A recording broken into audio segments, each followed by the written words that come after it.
If you've been trying to buy a house in a busy seller's market, then chances are you've run into a multiple offer situation. If you're just starting to look for a home in a busy seller's market, then chances are you will run into a multiple offer situation before finding a home. Don't worry though, I'm going to explain all of this and offer you a strategy to win these competitions in this video.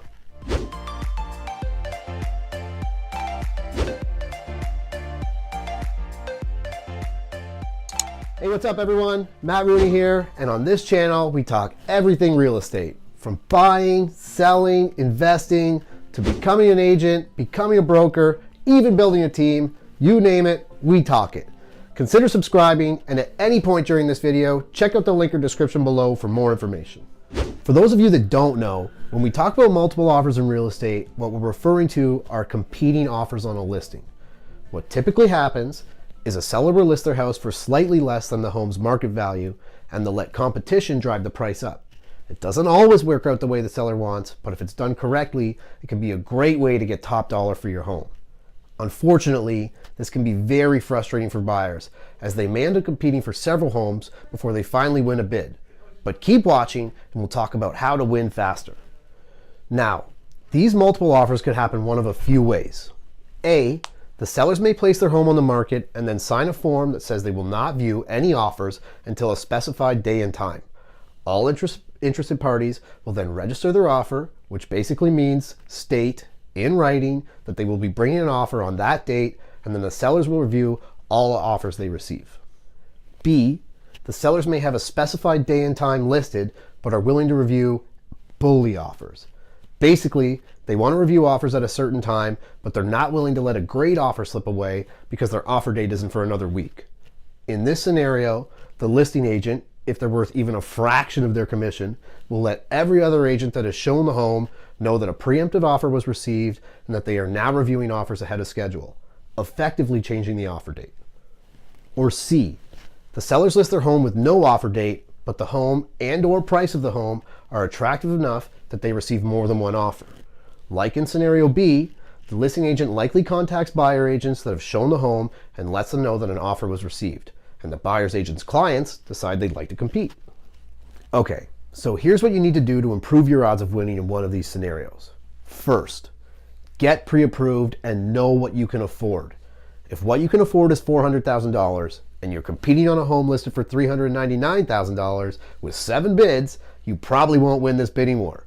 If there's only 1 or 2 other offers, you may stand a chance, and the final sale of the home may come down to other aspects of your offer, like conditions, closing date, or even the deposit amount. Count on your agent to know how many offers you're competing against, and don't be afraid to ask for their advice. It's why they're there. Second, keep your offer clean. A lot of the time, the best offers on a home with multiple offers are fairly similar in price, and as I just mentioned, the decision will come down to other particulars in the offer.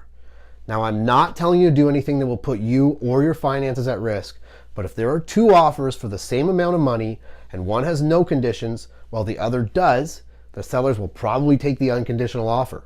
After all, why would they want to remove their home from the market for 5 to 7 days only to find out that the offer they accepted is falling through because the buyer couldn't secure financing or there were issues with the home inspection? Be careful when not including conditions. If you think the home needs a home inspection, ask if you can conduct it before the offer date so that you can confidently submit an offer without that specific condition. If you're going to submit an offer without a financing condition, be sure you know your financial situation and that you can afford the home without confirmation from the bank. This is why a pre-approval is so beneficial. But remember, a pre-approval is not the same thing as securing financing. Third, know how many offers you're up against and use that as a scale to judge how far above the asking price you need to offer in order to win the bid. Don't just choose an arbitrary amount when competing on a home. You'll likely end up overpaying or losing out on the property. Instead, try and imagine what the other offers are. Let's stick with a house listed for $400,000. We can imagine that one offer would be for the asking price or lower. The second offer likely ensures the asking price. A third or fourth could mean that someone's offering $5,000 to $15,000 above the asking price. There are no guarantees here, and this is a bit of a guessing game as you'll have no way of knowing what's in anyone else's offer. but as the number of offers grow, so will the final selling price. This is why it's nice to have an educated estimate from your agent as to what the actual market value of the home is. If it's listed for $400,000, but your agent thinks it's worth $430,000, and there are 7 offers, then it's probably going to sell for closer to $430,000.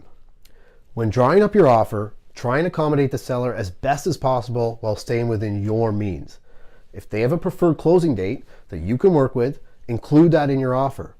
If your preferred closing date is way off the mark and you can't make it work, up your ante on the price so that it's worth the seller's consideration.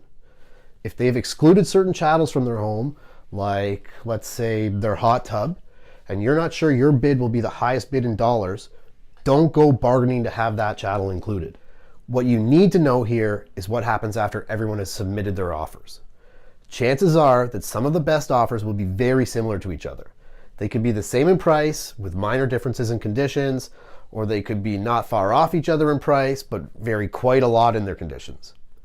When this happens, the sellers will likely come back to the respective buyers and ask them if they can make their offer any better to help nudge them above the competition.